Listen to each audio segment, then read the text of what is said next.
Hi everybody, in this video I'm going to show you how to add a line of best fit to your scatter plot in Google Sheets.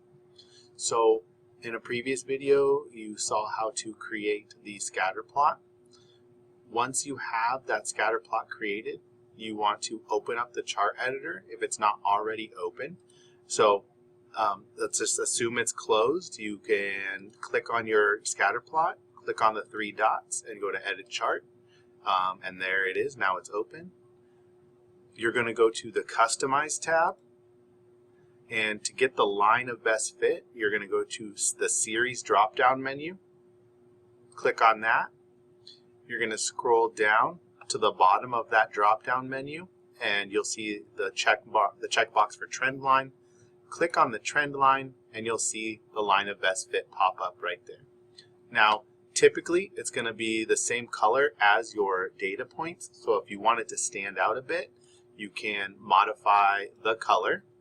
And here you can modify how dark the line is. Right now it's opacity of 40.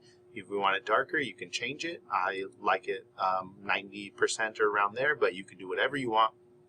And then it's 2 pixels thick. If you wanted to change that, maybe 4 pixels or even 8, you could do that. I think that looks good right there, and that gives me something to work with and contrast, and it's, it stands out from the points. Scroll down a little bit further. You want to add the label for the equation, so you just click Use Equation for the label, and you can see it creates y equals mx plus b, the equation of the purple or the line of best fit that you added. We're going to use that in a future video. And then also you want to show the r squared, and that shows you the r squared value, which you can do a lot with, but that's a topic for another video. Hopefully that helps and shows you how to add the line of best fit to a scatter plot in Google Sheets.